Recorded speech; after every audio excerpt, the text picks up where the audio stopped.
Hey everyone, I am Holly, and I'm sharing a part of my journey to help bring courage and inspire you on yours. So for a few months, I've really wanted to do this video on the Barbie movie. So I just want to start by saying that I will be talking about some of the circumstances and challenges and what happens in the movie. So if you haven't seen it, you don't need to watch this. If you're curious and want to know, and maybe you don't plan on ever seeing the movie, then keep watching by all means. Just please know that I'm gonna speak about a lot of what happens in the movie.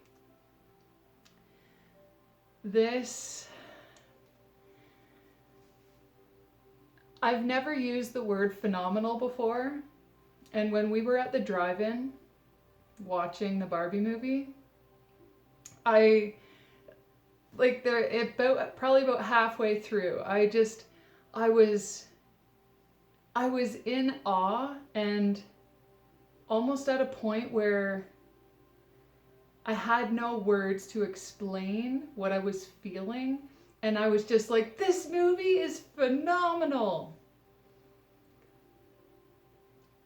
When you're on your journey, on this earth plane, in this earth school, where we have the choice for every single thing that happens in our lives, when you choose truth, and you choose faith, and you choose to learn more and more and be open to learning and expanding and growing, so much more knowledge comes to you. So watching this movie, where I am on my journey right now, I could see it. Like it was very well thought out and planned, and the actors did such an amazing job. It was great. So again, if you haven't seen the movie and you don't want spoilers, please shut this video off now, because I'm gonna get into it. So I made a bunch of notes. I'm hoping that I remember everything I want to speak about, because it was a lot. And just seeing the comparison of where we are now in the Age of Enlightenment, in the Golden Age, Age of Aquarius, Age of Information. This movie came out at such a perfect time. So we all know Barbie. Again, shut the video off if you don't want spoilers. So growing up, it's such a fantasy land. When we're children, our creative side of our personality is formed, and the logical side, they even did studies that when we make choices in our life, we don't actually think about consequences until we turn 30. There's this shift in our brain that happens at 30 years old, where we all of a sudden think about consequences, which means now we can decipher what could hurt us, what can't, and you actually think about the consequences. So as a child, the innocence of the child almost creates the potential for such a fantasy life.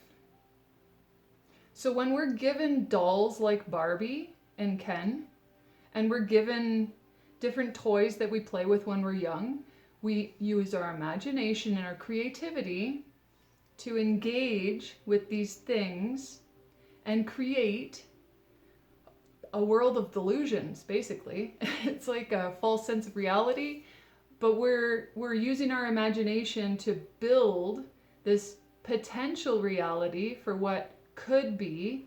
It's almost like they're helping to create the new earth. at such a young age through innocence and imagination and love. So with Barbie, it's always been this perfect image,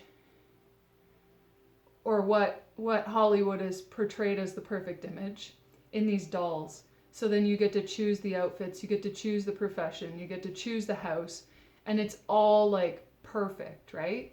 It's this sense of safety through things and the world that we've created around us. So the movie basically starts off with like peace and joy and like parties and friends, and so it's Barbie and Ken is always like, what's up Barbie? You want to hang out later? And she's always like, well, I got all my friends are coming over and we're gonna have a huge party. And Ken's like, cool. But really he just wants to hang out with her. But he doesn't express that. He doesn't actually say what he really wants, because all he knows is he is Ken with Barbie. So it's Barbie and Ken. Barbie and Ken. So there is no Ken without Barbie. And this is how he sees it. So he doesn't voice his true wants and desires. So it's always sunny, always bluebird skies. They party every night. So Ken keeps trying to hang out with Barbie, and he, again, plays off like he's fine with it just being a party and everybody else. So his eyes twinkle for her, and he's trying to impress her, for her to want to spend time with him. And she sees it in a different way. She sees it that I'm giving my time to everybody. I'm happy, I'm joyful, I'm people pleasing. So they're at the party that night, and they're in like a dance club setting. And everybody's having a great time, and out of nowhere, which you see in the previews, Barbie says, has anybody ever thought about dying? And the whole party stops. And everyone looks at her like, what are you talking about? And then she says something along the lines of, I'm dying to dance, or I'm dying to keep dancing. And then she just like brushes it off, because she's also like, where did that come from? So the next day she wakes up, she gets into the shower, which there's no water. She gets into the shower and it's a cold shower, and she's like thrown off right away. And she gets out to stand out of the shower. And you know Barbies, their feet are always up like this, right? Well, she goes flat-footed. So she meets with her friends, and she goes and tells them about what's happening, and everybody's like, flat feet! So she basically has this feeling that she's never felt before, because she's never really felt. She's never had emotions. She's only ever known this veil, this blanket, which shields everything that is actually happening. So they all think that's weird, and then they tell the main Barbie, all the Barbies tell the main Barbie about this crazy Barbie that a little girl took and basically mutilated and cut her hair and did weird things to it. And this is again, it's a depiction of how a child plays with their toys. Whatever type of reality they're living in their home, it's projected outward. It's on display in different ways. And so this Barbie was mutilated from a little girl who was clearly disturbed. And so nobody goes to see this Barbie because everyone's afraid of her. And she's kind of like off on her own, like in the woods in this like Barbie house. And so Barbie, the main Barbie, goes to see her. and it's almost like a scene in the Matrix where you get like, do you want the red pill where you learn the truth, or do you want the blue pill and just go back to how everything was and it's all normal? So Barbie's presented with the high heel where she gets the blue pill where she gets to go back to her reality and everything as it was, or she gets the Birkenstock sandal slip on, like the slide, and she's like, I want the heel, that one. And the crazy Barbie's like, no, you have to want to know. And then Barbie's like, no, I don't want to know, I just want that one. And the crazy Barbie's like, no, I'm sorry, but there is no choice. You have to go. And so Barbie's like basically taken into a rabbit hole that she really does not want to go down.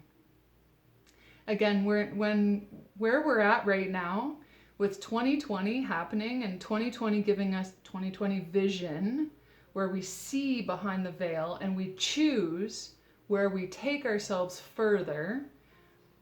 Once you unlock what's been hidden, you can't go back. You just can't. Like in the Matrix, he says, there's no way to go back. It's not that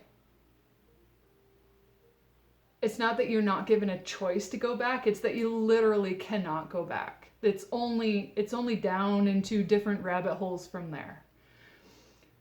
So in order for Barbie to find out the truth, she doesn't know what she needs to do. So she goes into a meditative state. So she sits there and she meditates.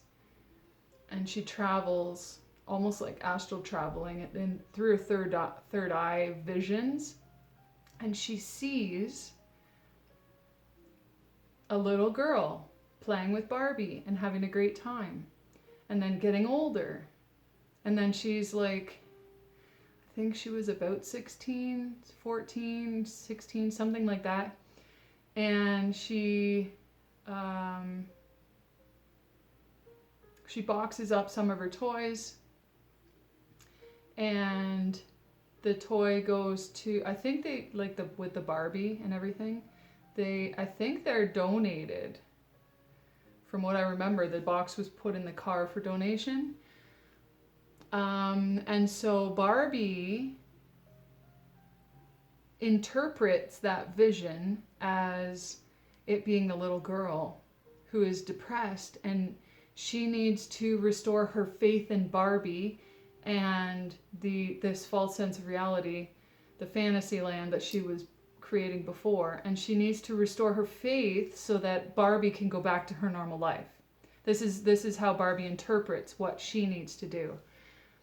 So this is like the beginning of her awakening, right? So when we have the beginning of our awakening, we are given all of these insights which we need to decipher and connect with our higher self to actually learn. Like, we have to discern the truth from fiction, right? And so with Barbie, so knowing that she needs to now go to the real world and find this little girl and restore her faith so that she can come back and party all day again and just go back to normal, right? So in order to do this, she's told that she needs to take all these routes, all these different paths, in the car, over the hills, swimming, like whatever she needs to do in order to get to the real world. It's like a maze. So Ken wants to go. Of course, Barbie says, no, I need to do this on my own. Well, so Barbie's driving out of Barbie Land and singing, and doesn't Ken pop up in the back of the car? He's stowed away because he has no clue of who he is unless he is Barbie and Ken. So Ken goes along for the ride, not knowing what he's getting into. He's just like, oh yeah, this is where you're going, I'm going to go too. Which is, it's so in this actual reality that we're in right now, in the spiritual realm, what happens is like the feminine seeks, the masculine mirrors. So everything's connected, right? So we seek as it doesn't even matter about seeking. It's whatever we are doing. The masculine mirrors that, right? And it doesn't have to be like I'm a feminine. I'm actually balanced in my energies. So I am the feminine energy, which can be in my masculine energy. But there are men out there who embody the feminine energy, and their counterpart is a woman in their masculine energy.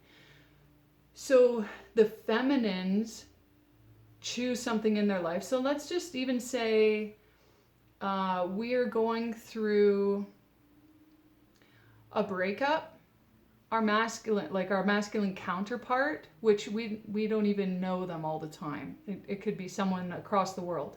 The masculine counterpart usually goes through a very similar circumstance and challenge as the feminine. So back to the movie. So Barbie leaves. Ken has no idea what he's doing on his own, so he has to follow her. It's like the runner and chaser. So let's see where we're at here.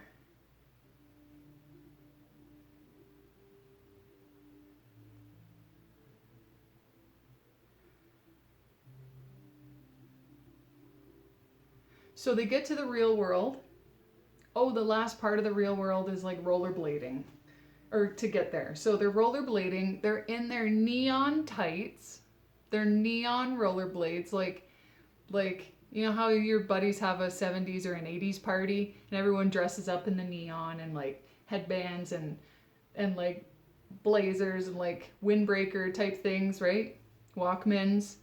So they're dressed in like the sun visors, and it's all neon.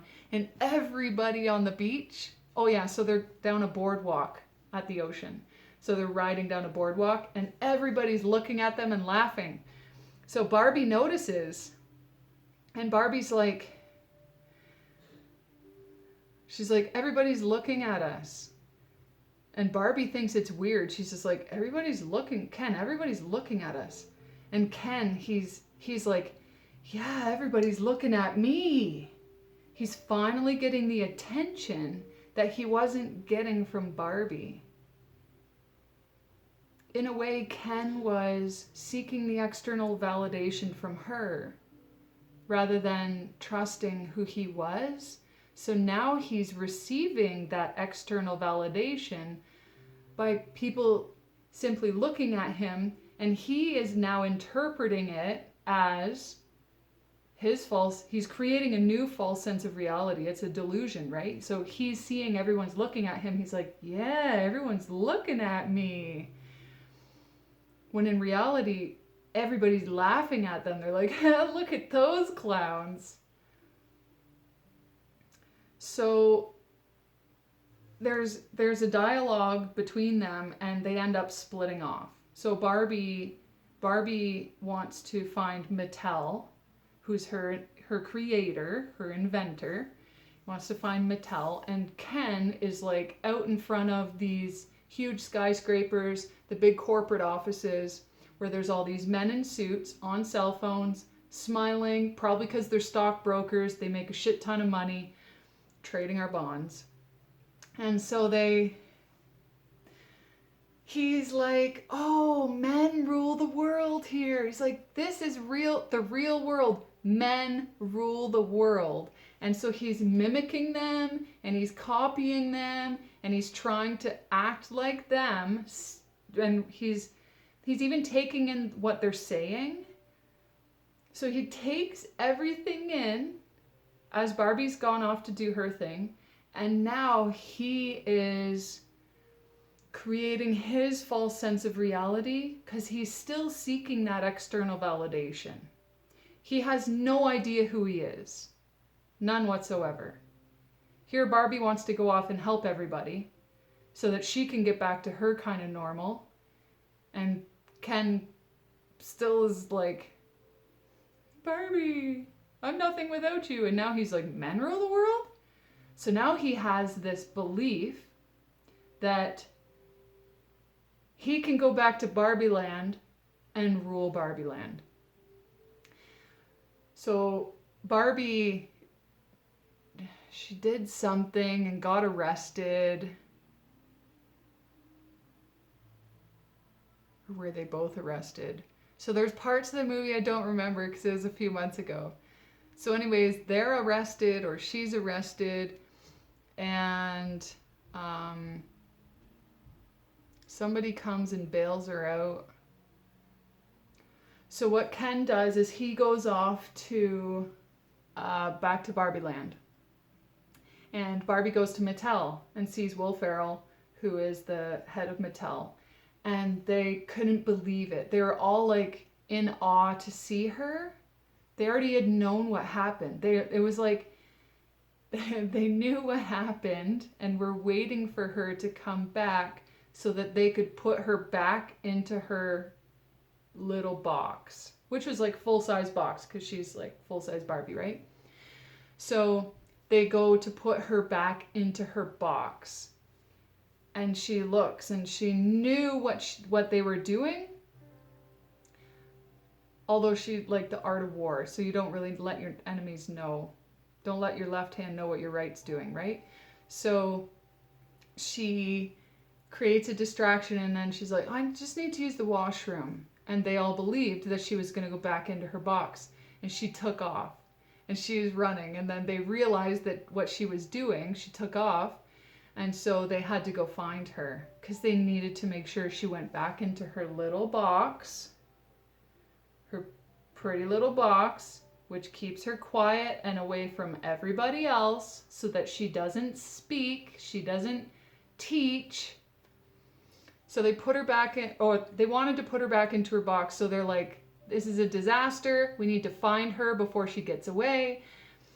So Barbie goes back. Ken's already in Barbie Land. So Barbie found the mother and daughter, and then realized that it wasn't actually the daughter who was depressed. It was the mother. What the mother had done, she realized she did it when Barbie was explaining. So the mother had drawn out basically a suicidal Barbie, depressed Barbie. She created a depressed, suicidal Barbie because of what she was feeling due to her and her daughter's separation in their relationship, because her daughter was growing older. And so the mom was, well, she felt bad, and they both wanted to help. And so they started to drive back to Barbie Land with Barbie. And they get back there and they see that Ken has taken over Barbie's house. He's created Ken Land. And now the the Kens have MK Ultra'd the Barbies, and they've convinced them and manipulated them to wait on the Ken's hand and foot. So the Kens are basically doing whatever they want, kicking back, and all of the Barbies are dressed in French maid outfits and fanning them and feeding them and waiting on them hand and foot while the Kens take advantage of it. And Barbie comes back and she does a face plant. Eventually she goes and talks to Ken, and Ken is excited to see her, yet he plays it off like the cool dude, doesn't want his buddies to think that he's like all mushy and vulnerable and soft. So Barbie tries to get back in her house, and Ken won't let her because it's now Ken's house. And then, so Barbie goes to leave, and Ken goes around the corner all sad because he knows what he did. He knows how he's treating Barbie, but he sees that that was his interpretation of how she treated him. So now he's being spiteful and treating her the same way that he felt treated. Even though she never saw it, that she was treating him that way, that he felt that she was treating him that way, because he never voiced his opinion. He never voiced how he was feeling. He was unable to get into that vulnerable state to express his feelings with her. So it's basically like havoc in Barbie Land. Mattel is still trying to make their way to Barbie Land. And let's see what other notes I have here before I continue.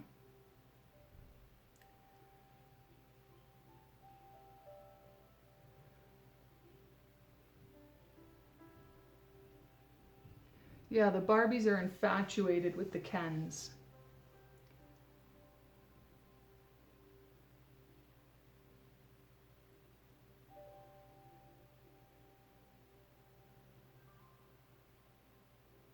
So the mom and the daughter saw the Barbie faceplant, and they're like, we need to fix this.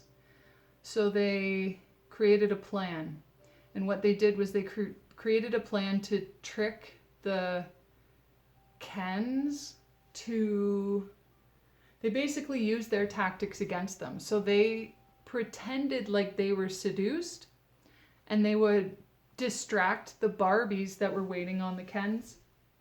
So they would pretend to seduce the Kens. The other Barbie would be taken away by the mom or the daughter. She would be snapped out of her trance, and then they would recruit the Barbies that way. So then all of the Kens were left to fight amongst each other, because what was going to happen was they were going to have a vote for Ken to now become Kenland. Sorry, I gotta adjust here. So then they wanted to stop the vote. So what happened was all of the Kens were now fighting amongst each other because the Barbies had left them. And the Kens, again, they don't know who they are unless it's Barbie and Ken. And so they were all at the beach, and the Kens were fighting and dancing, and then all of a sudden they realized what they were doing, and then they stopped fighting, and then they all went back, and all the Barbies had taken back over Barbie Land. So now they get to have the heart-to-heart. So this is where Mattel ends up showing up somewhere in between here. But Barbies realized how they were treating the Kens, and Barbie going to Barbie Land realized the false sense of reality they were living in. Barbie decided that she was going to go back to the real world and get a job and find out who she was. And Ken was like, but what about me? He's like, it's Ken and it's Barbie and Ken. It's Barbie and Ken. And Barbie's like, you are Ken. You are Ken. And he's like, I am Ken. And this is the mirroring effect. Barbie decides to go and see what the real world is all about. Ken mirrors the fact that he doesn't need someone else to see who he truly is. He needs himself to find himself. And this is where we go within. The focus on us. And then it projects love. Mwah. Blessings to you all.